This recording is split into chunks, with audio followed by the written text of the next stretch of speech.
America's economic troubles began when the housing bubble burst, and so economists look for housing and any signs of a recovery, and today they may see some.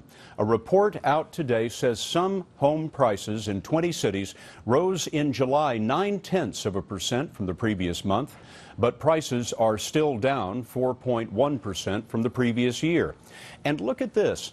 Housing prices are down 30.9% since the housing market peaked in June 2006.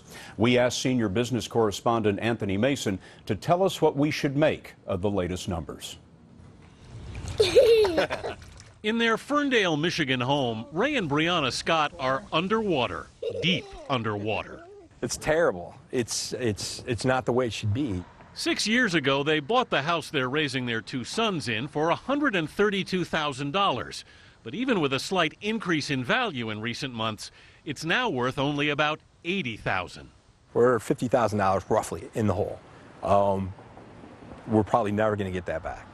Not at this rate. The Case-Shiller survey found that in 18 of 20 major metropolitan areas, house prices have declined over the past year. Only Detroit and Washington, D.C. have seen slight gains. What will it take for a housing recovery? Why is there going to be a housing recovery? Yale economist Robert Shiller, co-founder of the Case-Shiller Index, has tracked home values back to 1890. Home prices are not high anymore, but they're not low either by historical standards. So if confidence were to slip more, home prices could fall further. Shiller's chart shows that leaving out the housing slump during the Great Depression and the housing bubble before the Great Recession, home prices historically have only risen at about the rate of inflation.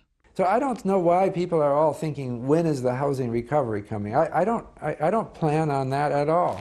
One more. Which leaves families like the Scotts underwater and out of options.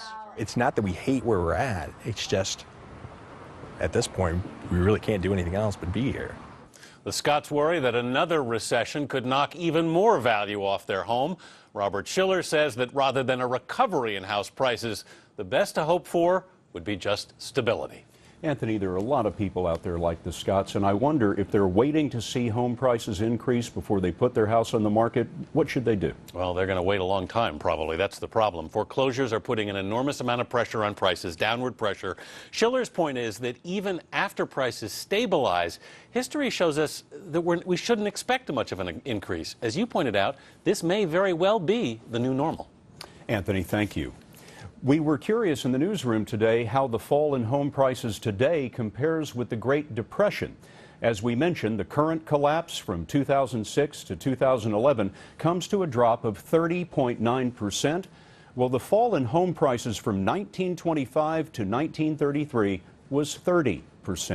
So what we're seeing today is slightly worse than the Depression.